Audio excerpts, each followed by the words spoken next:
Tonight, Jews all over the world confess our sins. We say the al-Chaitz in the plural because we have all missed the mark this past year. We are all, after all, only human. There are 44 al-Chaitz listed in the High Holy Day prayer book in the form of a double acrostic. Each sin is listed alphabetically with 2 for each letter. 2 for Aleph, 2 for Bet, 2 for Gimel. Most scholars believe the earliest version of the al-Chait is 2,000 years old. And what amazes me about that is how little people have changed. The sins of long ago are mostly no different than the sins of today. A little gossip, some arrogance, a half-truth, fraud, anger, narrow-mindedness. In one sense, nothing much has changed in 20 centuries. But in another sense, almost everything has changed for everyone this year. The authors of the original al-Chaitz could not have imagined a service beamed around the world on illuminated screens. Judaism changes. Our faith is timeless and timely. And it is in that spirit during this strange and difficult time that I want to share something new with you tonight from my heart to yours. You can call this Rabbi Leaders COVID Confessions. Al-Chet Shechatanu, for the sin committed against millennials.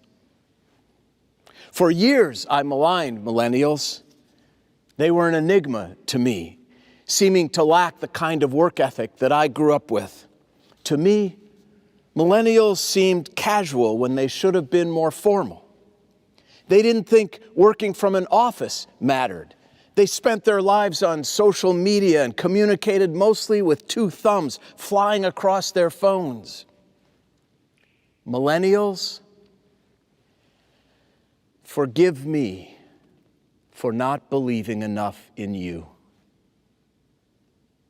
for not appreciating you, for being too narrow-minded to see that you were right all along. The virtual lifestyle that you created has literally saved the world during this pandemic. It is the reason that scientists can collaborate across countries. It is the reason we can get anything and everything delivered to our front doors, keeping us all so much safer. It is the reason millions of people can still earn a living, even though we have to stay at home. If you are enjoying this service, if you have enjoyed our online services and classes and programs and messages over the past 6 months, you and I have our millennial rabbis, cantor, teachers, administration, and communication team to thank. They have led the rest of us older temple staff into the digital age, and they have led us with patience and humor and very, very hard work. I am so proud of them, and I am so grateful to them. Millennials, a lot of us boomers were wrong about you. I know I was. Slach lanu, machal lanu, kaper lanu. Forgive us. Pardon us. Grant us atonement. Al-Chet Shechatanu, for the sin of suits and ties. You would think a rabbi would be secure enough in himself to know that appearances matter little and character, ability, dedication, and passion count for much. But for more than 3 decades, I have worried about looking the part of the rabbi for you. That meant a closet filled with 20 suits, 40 shirts, dozens of ties and shoes and belts from Italy and Paris. I don't know how many hours and how many tens of thousands of dollars or more I have spent over 34 years dressing the part of rabbi. What Zoom after Zoom in t-shirts, sweats, and a day or 2 or 3 with stubble has taught me over the past 6 months is that I had lost my way for all those years. I had forgotten the Talmud's warning, Al tistakel b'kankan ela b'ma sheyesh bo. It is not the vessel, but what's inside that matters. Because of my own insecurities, I cared too much about appearances when I should have known better. I am going to stay looser when this whole thing is over, more authentic, more comfortable, more trusting that each of you knows and sees the real me, no matter what I'm wearing. For the sin of foolish vanity. Slach lanu, machal lanu, kaper lanu. Forgive us. Pardon us. Grant us atonement. Al chet shachatanu, for thinking I am not a racist.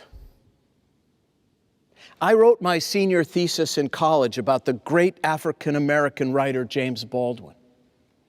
Within my first 5 years here at the Temple, I started a Black Jewish young professionals program called Crossing the Line. It won an award from the Religious Action Center in Washington, D.C. As a young rabbi, I spent more time in black churches than I did in other synagogues. Many of the black preachers in town became my friends and my teachers. Betsy and I sent our kids to one of the most multicultural schools in the country. Me? Racist? But like all of us, I watched those shocking 8 minutes and 46 seconds as George Floyd was murdered 3 blocks from Leader Brothers Iron and Metal in Minneapolis.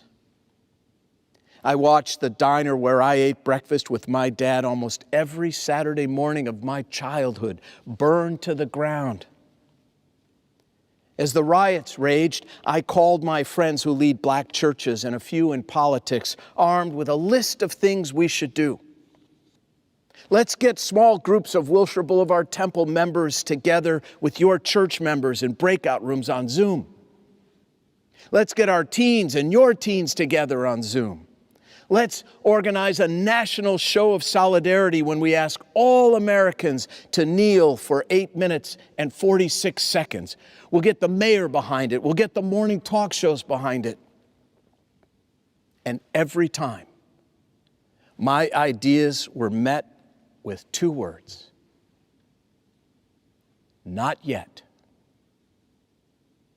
And each of my calls ended with pretty much the same sentiment, which was that people were too angry, too confused, and too sad to start a dialogue. They wanted to talk or shout and be heard, and they wanted me to shut up and listen. I was shocked at the intensity and the depth of their anger. I felt rebuffed. I felt unappreciated. I'm a good guy trying to help. How could they say no to me? That cognitive dissonance was painful, and it still is. But like it or not, I have some teshuvah to do, some reckoning with my self-assured complacency. In the year to come, I must ask myself hard questions, examining my own xenophobia and racist tendencies. I need to shut up and listen and read and listen some more. I may have done my part 30 years ago, but I have a lot to think about and a lot to learn now. For the sin of believing, we have done enough. Slach lanu, machal lanu, kaper lanu. Forgive us. Pardon us. Grant us atonement.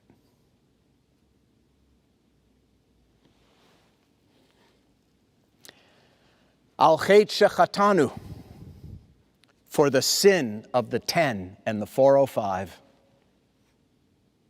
Once a minute is spent, it is gone forever. How many minutes, how many hours have I spent on the 10 or the 405 or Wilshire or Sunset or Olympic or Santa Monica Boulevard, sweating, cursing, stop and go for 45 minutes or an hour or more to sit in a meeting with 4 or 5 people I could just have easily met on Zoom. What I thought was respectful of other people's time and my own turns out to have been the most colossal and maddening waste of time in my life. From now on, let us all think twice before wasting another minute of our lives. For the sin of precious time wasted. Slach lanu, machal lanu, kaper lanu. Forgive us. Pardon us. Grant us atonement. Al chet shechatanu, for wishful thinking and looking the other way. I have always been a non-alarmist when it comes to anti-Semitism in America. For the most part, America is a place where Jews are accepted, admired even, and without barriers to success. Anti-Semitism has always been a part of the far right, and it is dangerous, and it must be called out, and it must be fought. Now, sadly, the oldest of hatreds is undeniably embedded in the harsh rhetoric and politics of the far left, too. I have great sympathy and empathy for the words and sentiments, Black Lives Matter. But I have none for an organization by the same name whose manifesto accuses Israel of genocide, and some of whose leadership openly spew anti-Semitism. To hear Jews express some of those same sentiments does not alter the fact that those sentiments are anti-Semitic, and it breaks my heart. For the sin of silence in the face of those who hate us, slach lanu, machal lanu, kaper lanu. Forgive us. Pardon us. Grant us atonement.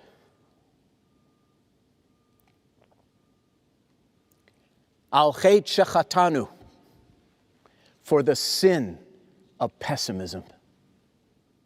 Thinking about the worst is easy. Maybe that's because news coverage of disease and civil unrest and corruption and scandal attracts more viewers and sells more commercials. Maybe it's a Jewish thing that after centuries of oppression, we're more comfortable with bad news than good news. Like the joke about the Jewish pessimist who says, "Things couldn't be worse." To which the Jewish optimist replies, "Of course they could." Jew or non-Jew, it doesn't take much, especially now, for us to dwell on the dark side of life. On the other hand, thinking about the best, most beautiful parts of life, that takes work. Awe, joy, gratitude, happiness even, are the results of a deliberate, disciplined, daily commitment, a forcing of oneself to seek and embrace something hopeful and good, no matter how small. Too many times these past many months, I have allowed myself to sink into despair about the future. Life will never be back to normal. The vaccine is going to take much longer than people say. It's not going to be effective. Not enough people will be able to get it. The economy is never going to rebound. My retirement money is never coming back. My kids are always going to struggle. I'm never going to be able to visit my 87-year-old mother again in Minneapolis, or travel for fun again, or even go to a movie. Hope. Hope is the art of being a Jew. And that was true even in Auschwitz. A man and his son were imprisoned together in Auschwitz during Hanukkah. One evening, the man took a tiny pat of margarine from the day's rations, tore a little bit of cloth from his ragged uniform, fashioned that cloth into a tiny wick, stuck it into the pat of margarine, and lit it on fire as he chanted the blessing over the makeshift Hanukkah candle. "Papa," the boy asked, "we're starving here. We need every calorie. Wouldn't it be better to eat the margarine to stay alive?" To which his father replied, "I can live for a day without food, but I cannot live a single day without hope. When I lose hope, I must fight harder against despair and cease to catastrophize the future. This is going to end. We are going to be okay. The bottom is not falling out of the world. To be a Jew is to make a conscious daily choice to seek and celebrate the good. For all the times we have not done so, slach lanu, b'chal lanu, kaper lanu. Forgive us. Pardon us. Grant us atonement.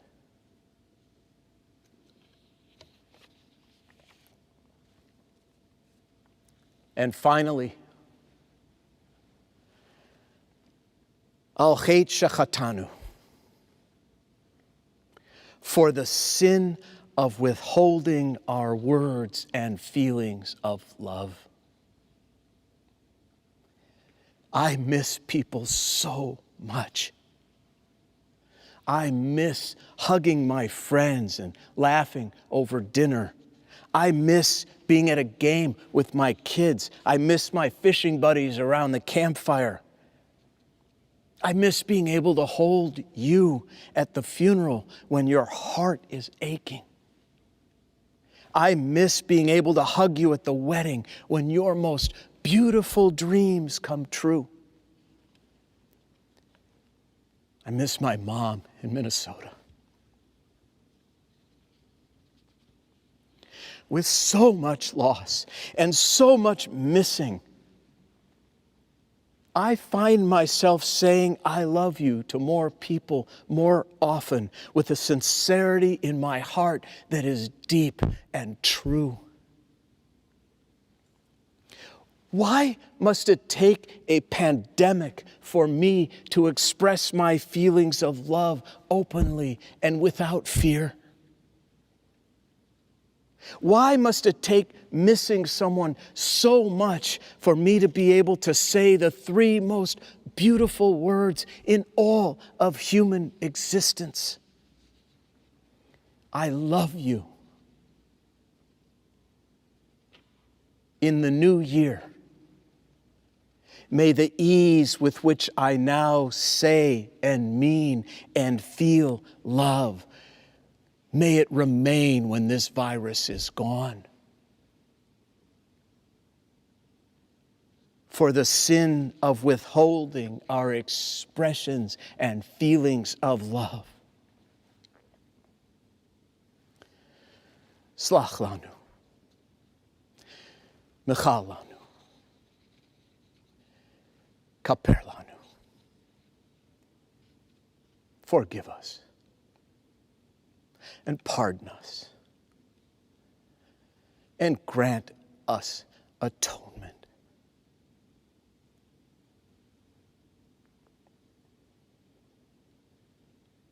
Eloheinu ve'Elohei avotenu ve'imotenu, our God and God of our ancestors. My prayer for the new year is a simple one. May we all learn from our sins and embrace the lessons this year has come to teach us. For the sin of disrespecting millennials, for thinking too much of the outer image we thought mattered so much, for the prejudices we have denied but must face, for the time we have wasted, for the times we look the other way at the hatred that others have for us, for our pessimism, and most of all, for the times we could have said, I love you, and failed. Slach lanu. Machal lanu, kaper lanu. Forgive us, pardon us, and grant us atonement, and grant us all a Shana Tova.